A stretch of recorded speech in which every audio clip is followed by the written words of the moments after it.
नमस्कार, जनता की पुकार में आपका स्वागत है। क्राइम और करप्शन की राजधानी सौरभ भारद्वाज ने दिल्ली सरकार को घेरा। आम आदमी पार्टी के वरिष्ठ नेता और विधायक सौरभ भारद्वाज ने रविवार को एक प्रेस कॉन्फ्रेंस के दौरान दिल्ली की वर्तमान मुख्यमंत्री रेखा गुप्ता और भाजपा सरकार के खिलाफ मोर्चा खोल दिया। भारद्वाज ने दिल्ली में बढ़ते अपराध, नाबालिगों में नशे की लत और निजी स्कूलों द्वारा अभिभावकों के शोषण जैसे गंभीर मुद्दों पर सरकार को कटघरे में खड़ा किया। उन्होंने आरोप लगाया कि दिल्ली में कानून व्यवस्था पूरी तरह ध्वस्त हो चुकी है और सत्तासीन लोग अपराधियों को संरक्षण दे रहे हैं। सौरभ भारद्वाज ने एक वीडियो दिखाते हुए दावा किया कि भारत नगर के एसएचओ ने ऑन रिकॉर्ड स्वीकार किया है कि जब भी पुलिस नशा कारोबारी के खिलाफ कार्रवाई करती है तो खुद मुख्यमंत्री उन्हें बचाने के लिए हस्तक्षेप करती है। सौरभ भारद्वाज की पूरी बात सुनिए। पिछले कुछ दिनों से हम लोग देख रहे हैं दिल्ली के अंदर क्राइम और खास तौर पर नशा बहुत तेजी से बढ़ रहा है। मेन स्ट्रीम मीडिया कम कवर कर पाती है, मगर दिल्ली के जितने भी छोटे छोटे लोकल चैनल्स हैं वो लगातार इस चीज पर स्टोरीज कर रहे हैं कि दिल्ली के अलग अलग इलाकों में, खास तौर पे जहां जहां रीसेटलमेंट कॉलोनी है, गरीब इलाके हैं, चाहे वो बवाना की रीसेटलमेंट कॉलोनी हो, सुल्तानपुरी हो, मंगोलपुरी हो, सीमापुरी हो, सीलमपुर हो, त्रिलोकपुरी, कोंडली, वजीरपुर, इन तमाम इलाकों के अंदर खुल के नशा बिक रहा है, खुल्लम खुल्ला नशा बिक रहा है। और नशा बेचने वाले और खरीदने वाले सबको पता है वो कौन है, पुलिस को पता है, सब जगह पुलिस को मालूम है यहां पे ये लोग नशा बेच रहे हैं। और बड़ी संख्या के अंदर दिल्ली में आज जो क्राइम हो रहा है वो नाबालिग कर रहे हैं। छोटी मशीन कह के उनको बड़े बड़े गैंग्स ने हायर किया हुआ है। 16 साल, 12, 15 साल, 14 साल के लड़के सूखा नशा करते हैं और सूखा नशा करा के उनसे किसी की भी हत्या करा लो, वो करने के लिए तैयार हैं। हत्या के बाद उन्हें पता भी नहीं कि हमें किसने कहा, हमारे पास तो आया जी, इतने पैसे मिलेंगे, हत्या कर दो, करके खत्म। ऐसा ही एक मामला वजीरपुर में 3 दिन पहले हुआ। घर में शादी थी, वजीरपुर जेजे कॉलोनी के अंदर बारात आ रही थी।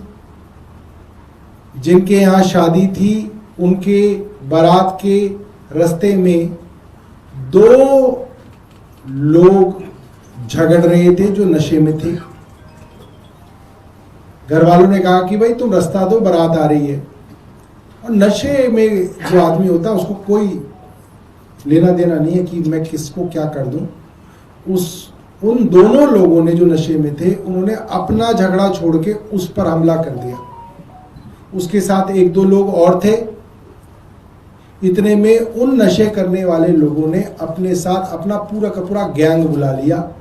करीब 15 से 20 लोग तुरंत वहां पे नशे में धुत, सूखा नशा करने वाले, रॉड के साथ, डंडों के साथ, ईंटों के साथ वहां पे आए और ईंट मार मार के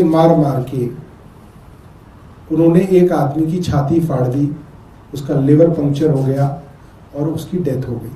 दूसरा आदमी गंभीर है। यहां तक तो एक सामान्य किसी भी गरीब इलाके की व्यथा मैं आपको सुना रहा हूं, मगर इसके बाद जो हुआ वो बहुत चौंकाने वाला है। और इसके बाद जो हुआ उसका जो खुलासा है वो और कोई साधारण आदमी नहीं, बाकायदा दिल्ली पुलिस के एसएचओ ने, वहां पे भारत नगर के एसएचओ, एडिशनल एसएचओ ने वहां पे खुलासा किया।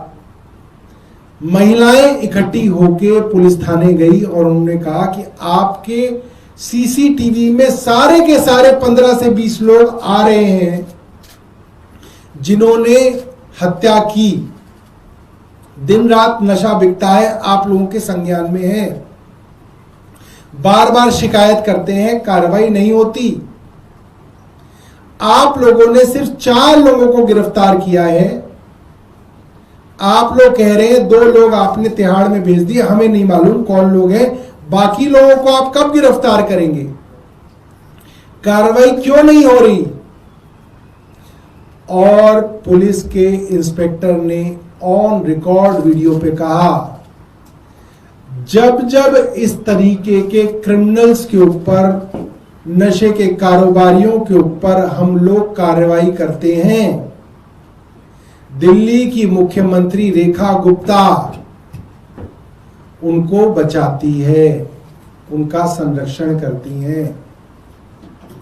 आप लोग अपनी कानों से सुनिए और देखिए कि जो बात आज पिछले 1 साल से खुसफुसाहट हो रही थी, कानाफूसी के अंदर हम लोग सुन रहे थे कि जगह जगह थानों के अंदर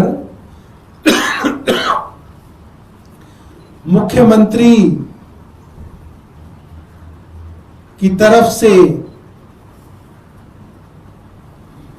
नशे कारोबारियों को संरक्षण दिया जा रहा है, जगह जगह खुसफुसाहट इस चीज की हो रही थी। वो बात ऑन रिकॉर्ड दिल्ली पुलिस के इंस्पेक्टर उन लोगों को बता रहे हैं। आप एक बार उसको सुनिए। आप लोग ना सीएम के पास जाओ, एमएलए के पास जाओ, है ना, ठीक है, इनको पकड़ो। हम लोग पकड़ते हैं ना, हम लोग पकड़ते हैं ना। आवाज थोड़ा कम करके दोबारा चलो। हम लोग पकड़ते हैं ना, आगे संगत कर जाते हैं सारे।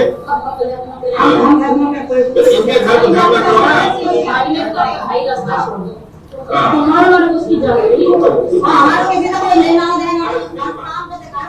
आवाज थोड़ी कम करो और दोबारा चलाओ।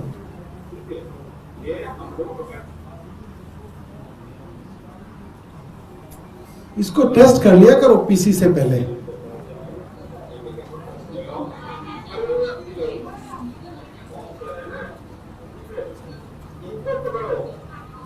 पीछे करो भाई।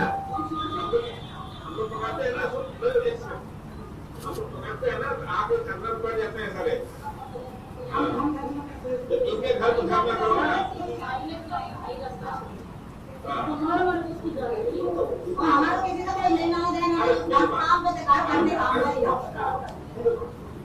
ठीक है, ये हम लोग पकड़ते हैं ना, सीएम के पास जाते हैं, ठीक है, एमएलए के पास जाते हैं, विधानसभा में जाते हैं, ठीक है, वहां से ऑर्डर करवाते हैं कोर्ट से।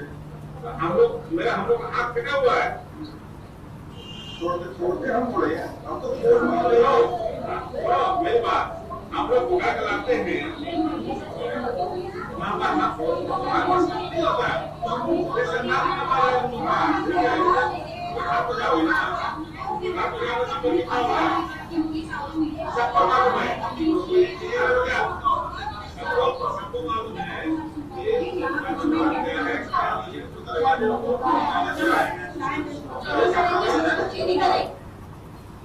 ये कह रहे हैं कि हम जब जब इनको पकड़कर लाते हैं, इनके लोग सीएम के पास जाते हैं, विधायक के पास जाते हैं, वहां से ऑर्डर आता है और हमको इन क्रिमिनल्स को छोड़ना पड़ता है।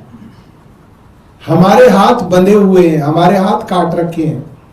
ये पुलिस इंस्पेक्टर बता रहे हैं लोगों को।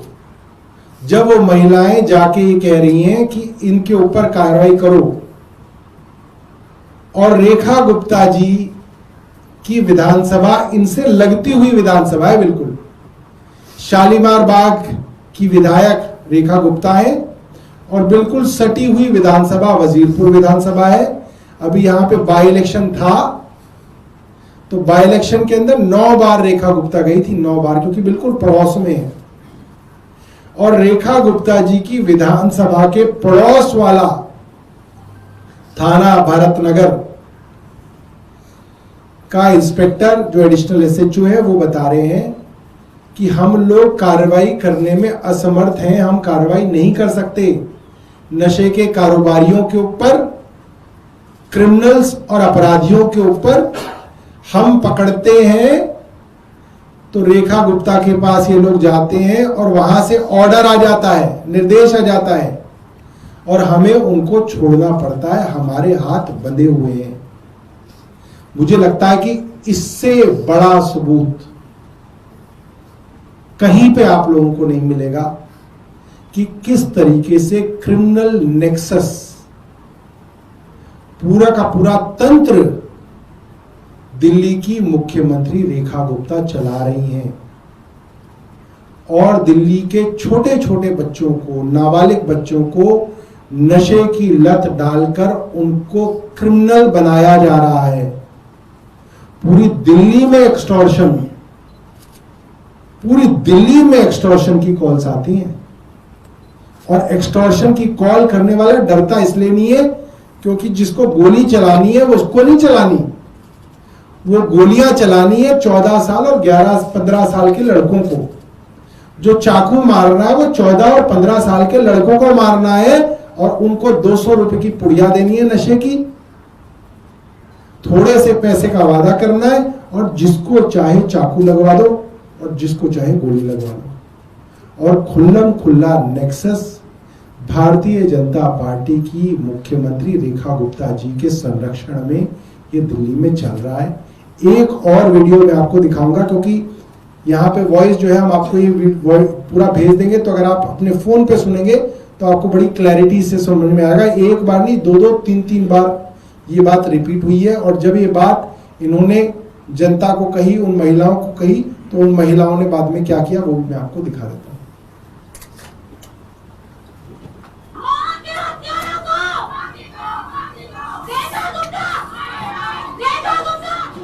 चाहिए मेरे बच्चों के लिए, जो मेरे साथ हुआ है वो भी उनके साथ होना चाहिए, उनका भी हाथ भी जाना चाहिए। मेरा नाम दीक्षा है, मेरे बाप को जिसने मारा उन सबको फांसी होनी चाहिए। थाने वाले बोल रहे हैं कि रेखा गुप्ता के यहाँ जाओ, शराब के थाने के आगे जाओ, वहाँ धरना दो और हमारे हाथ तो इन लोगों ने काट रखे, हम कुछ नहीं कर सकते। उन्होंने यही कहा कि अपने जो कहना है आप लोगों को जो चीज चाहिए, अपने रेखा गुप्ता के पास जाओ, पूनम शर्मा के पास जाओ और सीएम वगैरह के पास जाओ, उनके सामने अपनी बातें रखो, क्योंकि ऊपर से ही जो ऑर्डर आते हैं भाई हमें उतने पे ही हमें करना। अगर ऊपर से ऑर्डर आता है कि अपराधी को छोड़ दो तो छोड़ना पड़ता है।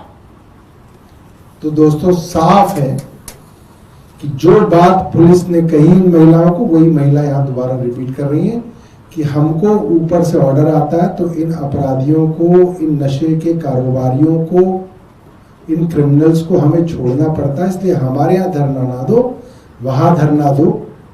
मुझे याद है कुलदीप जी, मैं और हमारे कुछ विधायक साथी जब सबसे पहले ये जो पुलिस कमिश्नर बने हैं सतीश गोलचा जी, उनसे मिलने गए थे तो कुलदीप भाई ने स्पेसिफिकली कहा था कि जी पूरी दिल्ली में नशा बिक रहा है, इसको आप कुछ करिए।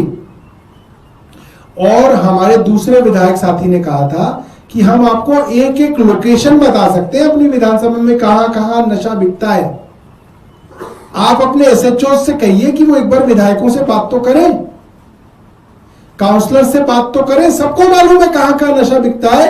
और सतीश गोलचा जी ने उस वक्त हमें वादा किया था, क्यों कि बिल्कुल चिंता मत कीजिए, मैं अपने यहाँ पे इसका एक मैकेनिज्म बना रहा हूं, हम इसके ऊपर कोई काम कर रहे हैं, हम आप लोगों का सहयोग लेके इन नशे के कारोबारियों को पकड़ेंगे। मगर अब तक कुछ नहीं हुआ। मैं एक बार विशेष भाई हमारे करोल बाग से एमएलए हैं, उनसे कहूंगा वो अपनी बात रखें।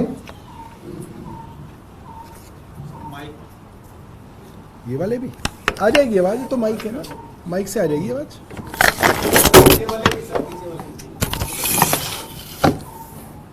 देखिए, अभी जो प्रेस वार्ता में सौरभ भारद्वाज जी ने आपके आगे विषय रखा है, मुझे लगता है कि एक बहुत ही गंभीर विषय है।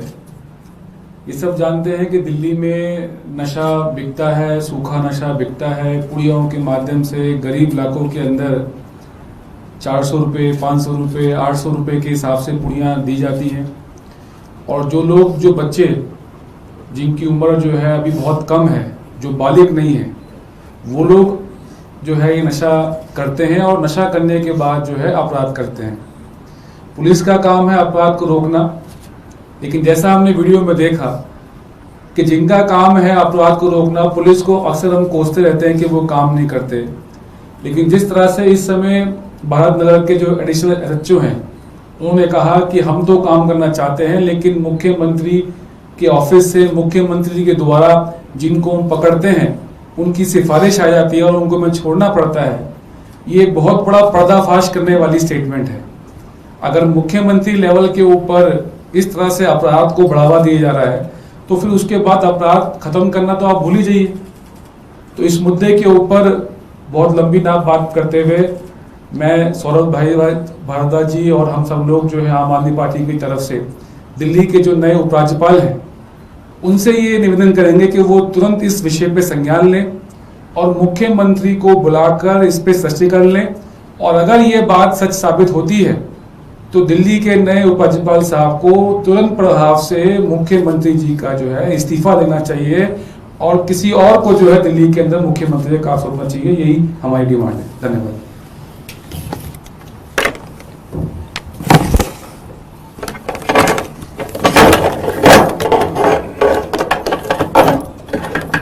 आ जाइए। तो साथियों, जैसा भी सौरभ भारद्वाज जी और विशेष सभी ने आपको बताया, बड़ी बात यह है कि ये जो वीडियो आप देख रहे हैं ये ऑन रिकॉर्ड है, लेकिन आपके साथ भी मेरे साथ भी तमाम थानों में चर्चा ये लगातार हो रही है कि भारतीय जनता पार्टी की सरकार जब से दिल्ली में आई है और रेखा गुप्ता जब से मुख्यमंत्री दिल्ली में बनी है, लगातार डीसीपी से लेकर एसीपी से लेकर ऊपर से लेकर कमिश्नर तक आज दिल्ली पुलिस कहीं ना कहीं पूरी तरह से भारतीय जनता पार्टी के, उनके मंत्री और उनके विधायकों के दबाव में काम कर रही है। ये बात हम सबको स्पष्ट है, लेकिन आज ये बात रिकॉर्ड पे आई है, वीडियो पे आई है कि कैसे मर्डर जैसे संगीन आरोप के अंदर भी जहां एक आदमी चला गया, जहां इसकी मृत्यु हो गई, ऐसे संगीन आरोपों के अंदर भी मुख्यमंत्री का संरक्षण आज अपराधियों को दिल्ली में मिल रहा है। दिल्ली में नशा खुलेआम बिक रहा है, इस बात में कोई दो राय नहीं है। जैसा भी तो सौरभ भारद्वाज जी ने बताया कि हम सतीश गोलचा साहब से मिलने गए थे और मुझे लगता है कि वो हमारी बड़ी गलती थी कि हमने उन्हें एड्रेस बताया कि यहाँ नशा बिक रहा है, दिल्ली में ऐसे ऐसे क्राइम बढ़ रहा है। वो दिन का दिन था जिस दिन गोलचा साहब से मिले थे, उसके बाद दोबारा उन्होंने हमें कभी मिलने का समय नहीं दिया, क्योंकि हम पूरी तैयारी के साथ वहां गए थे। अपनी विधानसभा के एक एक इलाके को हम जानते हैं। हमने कमिश्नर साहब को बताया कि हमारी विधानसभा में कहां पे सूखा नशा बिक रहा है, किन लोगों के संरक्षण में बिक रहा है, आप इनको पकड़िए, आप इनके ऊपर कार्रवाई करिए। लेकिन उस दिन के बाद उन पे कार्रवाई तो छोड़ दीजिए, उस दिन के बाद तो इतनी दिल्ली के अंदर हत्याएं हुई, दिल्ली के अंदर मर्डर हुए, लूट हुई, हमें उन्होंने मिलने का टाइम नहीं दिया। तो आप ये समझ लीजिए, मुझे लगता है कि कहीं ना कहीं पूरी तरह से इस वीडियो से साबित हो गया कि मुख्यमंत्री के संरक्षण में दिल्ली में अपराध और नशा पनप रहा है, लोगों की हत्याएं हो रही है, और जो एक्सटॉर्शन का केस दिल्ली में लगातार बढ़ रहे हैं वो सरकार का उसमें पूरी भागीदारी है। मुझे लगता है कि इतने बड़े खुलासे के बाद मुख्यमंत्री को अपने पद पर रहने का अधिकार नहीं है, उन्हें तुरंत प्रभाव में नैतिकता के आधार पर अपना इस्तीफा देना चाहिए। और खैर, जिन एसएचओ साहब ने खुलासा किया है, मुझे नहीं पता इनका क्या होगा, इनकी बेचारों की नौकरी बचेगी या नहीं बचेगी, क्योंकि ऐसे खुलासे तो रोज हो रहे हैं, लेकिन वो वीडियो में नहीं आ पाते क्योंकि वीडियो नहीं बन पाती। वरना आज पुलिस के डीसीपी से लेकर कमिश्नर तक के लोग ये बात कहते हैं कि भाई हम पे पुलिस का पूरा बीजेपी का दबाव है, और अपराध खत्म करने के लिए नहीं, अपराध को बढ़ावा देने की संरक्षण करने के लिए। ये बहुत शर्म की बात है। साथियों, इसके साथ ही मैं एक YouTube चैनल दर्पण टीवी, दिल्ली दर्पण, माफ कीजिएगा, दिल्ली दर्पण न्यूज चैनल का बहुत बहुत धन्यवाद दूंगा कि उन्होंने इसको रिपोर्ट किया और उनकी रिपोर्ट से हमने ये वीडियो आप सब लोगों तक पहुंचाया है। और मैं तमाम नेशनल न्यूज़ के चैनल से ये निवेदन करूंगा कि आप इस खबर को छापिएगा। टाइम्स ऑफ इंडिया ये खबर नहीं छापेगा, इसका मुझे पूर्ण विश्वास है, तो ना छापिए, आप ये खबर मत छापिए, हम आपकी सच्चाई भी लोगों को बताते रहेंगे। सर, क्या आप लोग कुछ मुहिम भी चलाने वाले हैं नशे के खिलाफ, क्योंकि जब बता रहे हैं अलग अलग जगहों को आइडेंटिफाई करें? देखिए, सबसे पहली मुहिम तो रेखा गुप्ता जी को मजबूर करेंगे कि उनको दिल्ली से इस्तीफा देना पड़े। वो AQI को AIQ बोलती हैं, IQ बोलती हैं, उनकी बेवकूफ़ी थी। वो भगत सिंह को कहती हैं कि उन्होंने कांग्रेस की सरकार पे बम फेंका, उनकी एक अलग मूर्खता थी। वो जगह जगह छोले भटूरे और गोलगप्पों के बारे में विषय में चर्चा करती हैं, ये भी उनका बचपना है। मगर आज जो बात है वो इन सब चीजों से बहुत आगे निकल गई। ये महिला ना सिर्फ मूर्ख महिला है, ये क्रिमिनल नेक्सस को संरक्षण दे रही है। ये बहुत सीरियस बात है। आप मजाक की बातों से बहुत आगे निकल गई ये बात। ये तो एक पूरा का पूरा क्रिमिनल नेक्सस दिल्ली के अंदर चला रही है। मुझे याद है जब ये मुख्यमंत्री बनी तो सबसे पहला इन्होंने दिल्ली पुलिस के अंदर डिसीजन ये दिया कि मेरे शालीमार बाग के SHO को हटाया जाए, इससे मेरी नहीं बनती। वे तुम्हारी क्यों नहीं बनती थी SHO से? आज ये बात साफ हो रही है कि पुलिस के काम के अंदर दखल अंदाजी इनकी पुरानी आदत है। और ये SHO, एडिशनल SHO जो बात कह रहा है वो उसके दर्द को बयान कर रहा है कि हम लोग क्या करते हैं, विशेष भाई और कुलदीप भाई, हम भी पुलिस वालों को ही हमेशा जो है धिक्कारते हैं कि तुमने ये नहीं किया, तुमने ये नहीं किया। हम SHOs को कहते हैं, हम DCP को कहते हैं, हम पुलिस के कांस्टेबलों को कहते हैं। मगर आज ये बात साफ हो जा रही है कि ये मामला पुलिस और पुलिस के कांस्टेबल और SHO का नहीं है। ये मामला तो दिल्ली की मुख्यमंत्री का है कि उनकी सांठगांठ नशे के कारोबारियों के साथ है, उनकी सांठगांठ जो है क्रिमिनल्स के साथ है। इसलिए दिल्ली में एक्सटॉर्शन भी बढ़ रहा है, नशा भी बढ़ रहा है। तो हमारी सबसे पहली मुहिम ये होगी कि रेखा गुप्ता जी को दिल्ली के मुख्यमंत्री के पद से इस्तीफा दिलवाना, और इसको हम चरणबद्ध तरीके से आगे बढ़ाएंगे। DTC बसों के ऊपर ऐड क्या उठ के ऐड बसों पर DTC नशे की और ऊपर लिखा हो नशा मुक्त दिल्ली। अच्छा, ये कल करना है इसके ऊपर। ठीक है, धन्यवाद। सौरभ जी, 4 राज्यों और 1 केंद्र शासित प्रदेश के चुनाव की घोषणा होने वाली है। 4 बजे कल जब अमित शाह गोवा में थे, उन्होंने पंजाब में धर्मांतरण की जैसे विषय उठाई थी, क्रॉस बॉर्डर स्मगलिंग की भी विषय उठाई थी, और आज आप ये प्रेस कॉन्फ्रेंस कर रहे हैं दिल्ली के लिए। देखिए, अमित शाह इतनी हास्यास्पद बात कर रहे थे कल। उनकी सरकार की अलायंस में, अकाली दल और भारतीय जनता पार्टी की अलायंस की सरकार में पंजाब के अंदर नशा शुरू हुआ, पंजाब के अंदर नशा पनपा। उनकी अलायंस सरकार के मंत्री रहे विक्रम मजीठिया नशे के कारोबारियों के रिश्ते के चक्कर में जेल होके आए, अभी अभी बेल मिली है। और वही अमित शाह पंजाब में कह रहे हैं कि हम आएंगे तो नशा कम कर सकते हैं। कैसे कह सकते हैं अमित शाह? जितना नशा आ रहा है भारत में, तो कहीं पे वो नशा पैदा नहीं हो रहा। भारत में तो नशे की खेती नहीं है। सारा का सारा नशा अफगानिस्तान और पाकिस्तान के रूप से आ रहा है भारत में, सबको मालूम है।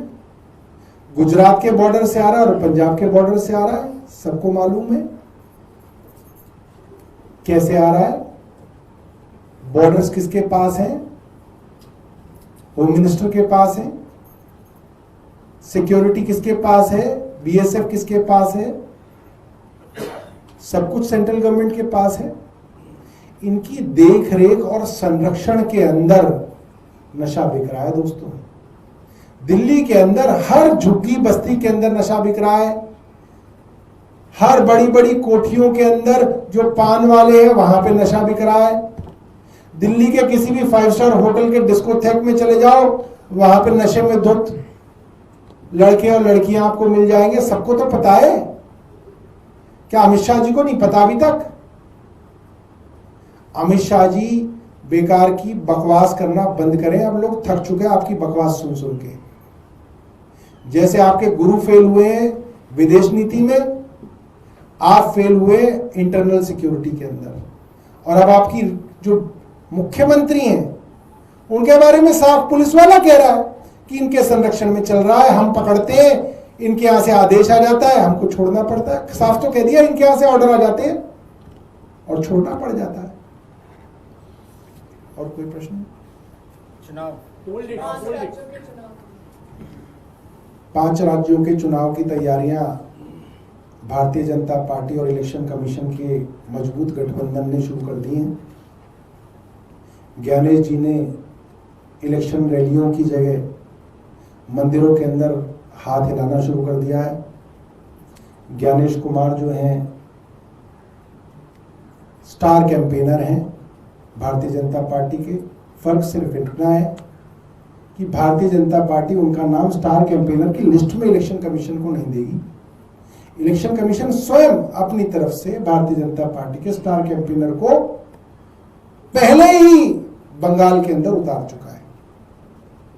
तो ये जो संस्थाओं का नंगा नाच भारत के लोकतंत्र के अंदर हो रहा है, ये आज पूरी दुनिया देख रही है। पूरी दुनिया देख रही है किस तरीके से इन्होंने सारी की सारी संस्थाओं को ध्वस्त करके सिर्फ और सिर्फ सत्ता को हथियाने के नए नए जो हैं तरीके जो हैं खोज लिए। अगर आपने हमारा अभी तक चैनल सब्सक्राइब नहीं किया है तो कृपया चैनल सब्सक्राइब कर लें, लाइक करें, शेयर करें, कमेंट करें। तो मिलते हैं फिर किसी और खबरों के साथ। नमस्कार।